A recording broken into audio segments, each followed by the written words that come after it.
Sveiki, esu humanitarinių mokslų daktaras Andrius Martinkus.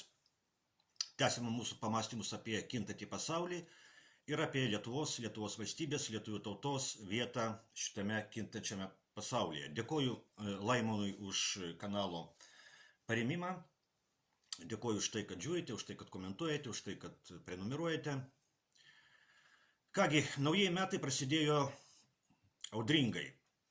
Jungtinių Amerikos valstijų specialiosios pajėgos įsiveržė į Venesuelą ir pagrobė šios valstybės prezidentą Nikolą Maduro. Negana to, Jungtinių valstijų prezidentas Donaldas Trumpas iš naujo pareiškė, kad Jungtinės valstijos sieks prisijungti Grenlandiją, kuri šiuo metu priklauso Danijai. Danija, kuri beje yra ir NATO narė, Europos Sąjungos narė. Abu įvykiai sukėlė didelį susirūpinimą Europoje. Ir Lietuvos valdžia, kuri paprastai vergiškai pritarė Jungtinių valstijų politikai, šį kartą nerodo didelio džiaugsmo. Bet žvelgiant istoriškai, nieko naujo neįvyko. Jungtinės valstijos nuo pat savo atsiradimo iki dabartinio prezidento Donaldo Trumpo buvo ir yra imperialistinė ir grobuoniška valstybė. Jokia kita valstybė pasaulyje neįvykdė tiek daug karinių įsiveržimų į kitas valstybės, jokia kita valstybė pasaulyje nenuvertė tiek daug kitų šalių vyriausybių. Beje, ir Ukrainoje 2014 metais pagrindinė valstybės perversmo rėmėja buvo Jungtinės valstijos. Ir dabartinis karas Ukrainoje buvo sukeltas daugiausia Jungtinių valstijų pastangų dėka. Ką beje pripažino ir dabartinė Amerikos valdžia. Donaldo Trumpo administracija pasakė, kad tai ne mano karas, tai yra Baideno pradėtas karas. Savo pačių teritoriją Jungtinės valstijos nuo pat pradžių plėtė užkariavimų ir pirkimų iš kitų valstybių būdu. Kare su Meksika, kuris vyko XIX amžiaus viduryje, Jungtinės valstijos atėmė 2/3 Meksikos teritorijos, tai tokios valstijos kaip dabartinės Kalifornija, Teksas, Arizona, Naujoji Meksika. Tai šitos valstybės yra, kadaise buvo Meksikos žemės. Jungtinės valstijos nusipirko didžiulės teritorijas Šiaurės Amerikoje iš Ispanijos, Prancūzijos ir Didžiosios Britanijos, o Aliaską, kur vyko Trumpo ir Putino susitikimas, Jungtinės valstijos nusipirko iš Rusijos. Jungtinės valstijos grobdavo žemės iš vietinių gyventojų indėnų ir varydavo juos į rezervacijas. Jungtinės valstijos visada buvo imperialistinė ir grobuoniška valstybė. Tai kodėl jos dabartinė politika kelia susirūpinimą Europoje? Atsakymas paprastas. Tai karas Ukrainoje. Europą valdantis globalistai ir jų propaganda, taip pat ir Lietuvoje, priekaištauja dabartiniai Jungtinių valstijų valdžiai, kad savo elgesiu ji įtvirtina stipriojo teisę. Jeigu galima įsiveržti į kitą valstybę ir pagrobti jos vadovą, jeigu galima reikšti pretenzijas į kitai šaliai priklausančią teritoriją, tai kuo toks Amerikos elgesys skiriasi nuo Rusijos elgesio Ukrainoje. Ir čia globalistų propaganda yra teisi. Dabartinis Jungtinių valstijų prezidentas Donaldas Trumpas savo politiką iš tikrųjų demonstruoja stipriojo teisę ir tuo pačiu moralinę prasme pastato save ir Jungtinės valstijas šalia Vladimiro Putino ir Rusijos. Čia globalistų propaganda yra teisi. Tik klausimas, o ar kada nors buvo kitaip?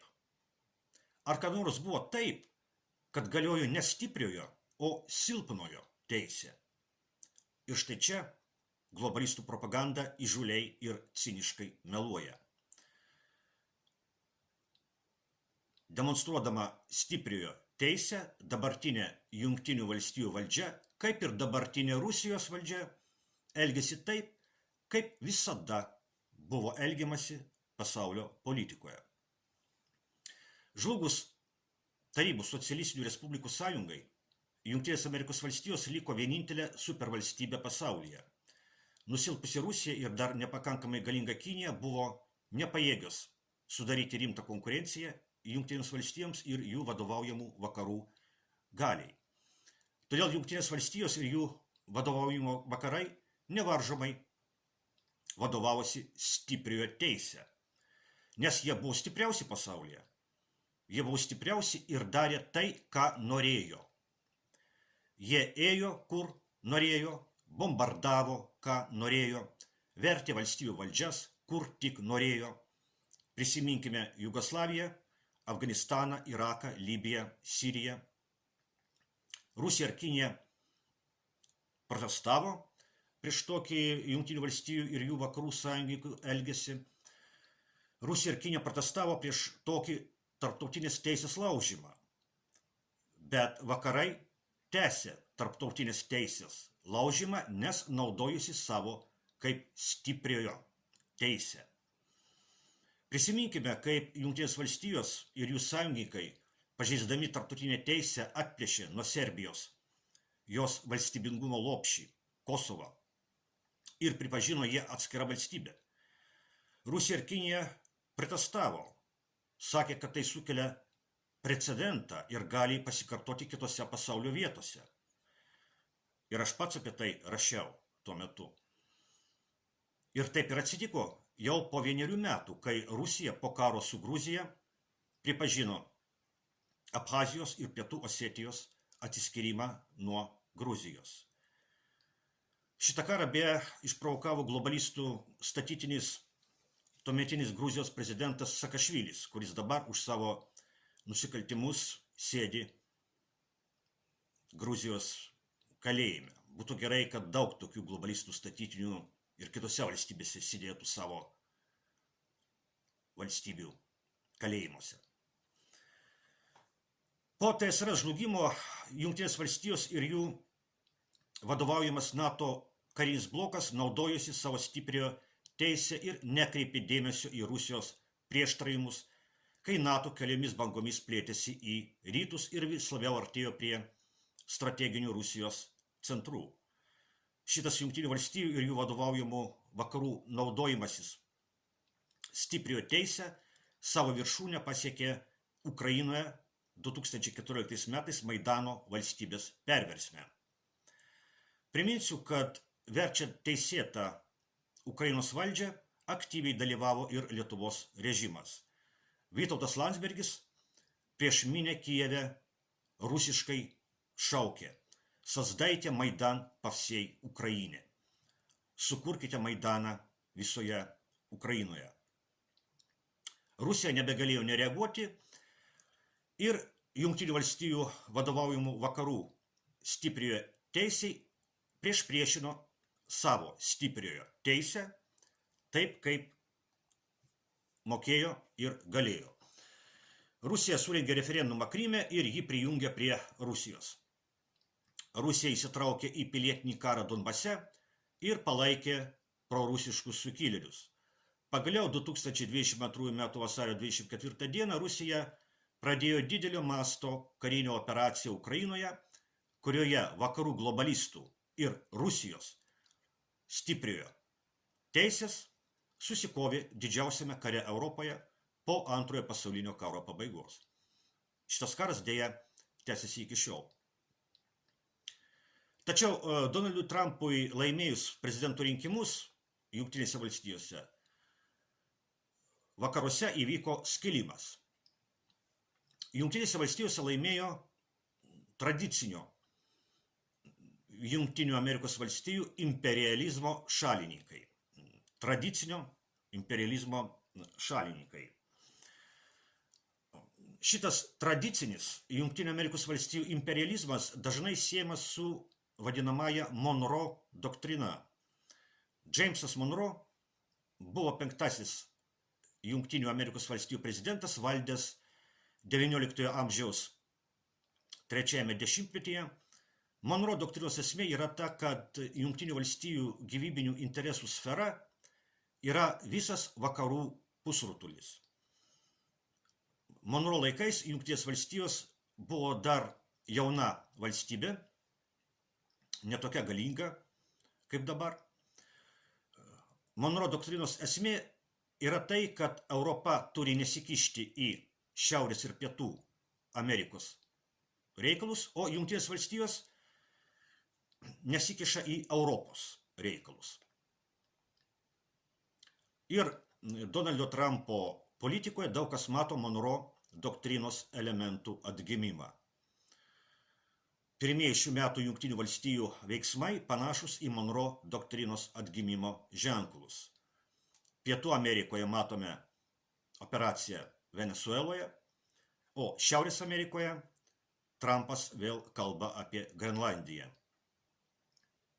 Tuo tarpu iš karo Europoje, iš karo Ukrainoje, Trumpas norėtų pasitraukti ir palikti Europą tvarkytis savo europinius reikalus. Aišku, ne iš gero gyvenimo, tai daro Donaldas Trumpas, ne iš geros širdies, o tiesiog todėl, kad Trumpo šalininkai mano, jog Jungtinės valstijos nebeturi jėgų būti viso pasaulio policininku. Ypač, kad dar reikia kreipti dėmesį į Kiniją, tai tikrai viskam jėgų neužtenka. Tuo tarpu Europoje didžiąją dalį valdžios tebeturi vakarų imperialistai, globalistai. Jie nori, kad Jungtinės valstijos pasiliktų Europoje, tam, kad vakarai bendromis jėgomis tęstų karą prieš Rusiją, o plačiaja prasme prieš naujai gimstačią pasaulio tvarką, prieš vadinamąjį daugiapolį pasaulį. Lietuvos režimas yra visiškai globalistų kontroliuojamas, todėl Lietuvos valdžia ir globalistų propaganda Lietuvoje yra aršūs karo Ukrainoje šalininkai ir nemėgsta Trumpo. Klausimas Lietuvai. Su kokiais vakarų imperialistiniais grobuonėmis turime būti? Su globalistiniais vakarų grobuonėmis buvome ir tebesame nuo vadinamosios nepriklausomybės, nuo 1990 metų kovo 11-osios. Koks rezultatas šito buvimo su vakarų imperialistiniais, globalistiniais grobuonėmis? Rezultatas yra Lietuvos nykimas. Nuo pat vadinamosios nepriklausomybės Lietuva tik mažėjo. Mažėjo demografiškai, nieko rimto nebuvo pastatyta. Pažiūrėkime į Kinijos miestus, pažiūrėkime, kokie ten vyksta technologiniai stebuklai, o kas Lietuvoje. Na, liūdnas vaizdas. Lietuvų tauta ne tik mažėjo Lietuvos valstybėje, ir Lietuvos režimas stato naujus poligonus tam, kad kariautų už globalistinius vakarų elitus. Faktiškai, tam, kad kariautų už lietuvių tautos mirimo tęsimą. Galime pasakyti, kad Lietuvos globalistinis režimas tiesiog administruoja lietuvių tautos mirimo procesą Lietuvoje. Vakarų globalistinis imperializmas apskritai yra karas prieš tradiciją. Prieš tradiciją iš didžiosios raidės. Karas prieš krikščionybę, karas prieš tautą, karas prieš valstybę, kuri gina tautos teisę būti. Ir mes matome pasekmes šito vakarų globalistinio imperializmo. Visos Europos tautos mažėja, o daugėja kitų, Europoje daugėja kitų neeuropietiškų žmonių, neeuropietiškų tradicijų, žmonių ir taip toliau. Problema yra, kokį vakarų imperializmą pasirinkti. Čia reikia suprasti, kad mes gyvename apskritai vakarų imperializmo pabaigoje. Vakarų pasaulinis viešpatavimas, kuris truko pastaruosius 250 metų, baigėsi. Protingesni ir dar ne visiškai morališkai išsigimę vakarų politiniai elitai susitaiko su šito viešpatavimo pabaiga. Protiškai ir morališkai visiškai išsigimę vakarų politiniai elitai nesusitaiko su šito viešpatavimo pabaiga, protiškai ir morališkai išsigimę vakarų valdžiažmogiai nori toliau kariauti su Rusija, net jei tas karas peraugtų į branduolinį karą. Dėl to ir yra nesutarimai vakaruose dėl karo Ukrainoje. Kai kurios Europos valstybės nebenori būti vakarų politinių ir moralinių išgamų stovykloje. Pavyzdžiui, Vengrija, Slovakija, Serbija, dabar net Čekija, gal net Italija, Gruzija taip pat, kuri pasodino globalistų statytinį Sakašvilį į kalėjimą. Ir kitose Europos valstybėse yra dar ne visiškai politiškai ir morališkai išsigimusių politinių jėgų. Vokietijoje ta alternatyva Vokietijai, Prancūzijoje tai Nacionalinis frontas, yra tokių jėgų ir kitur.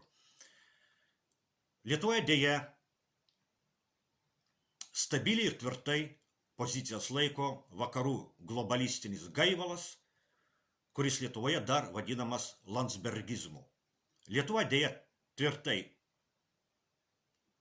savo naguose laiko tie, kuriems Rusijos sunaikinimas yra svarbesnis už Lietuvos išlikimą. Bet dabar viskas labai greitai keičiasi. Tikėkimės, kad pasikeis ir šita apgailėtina aplinkybė.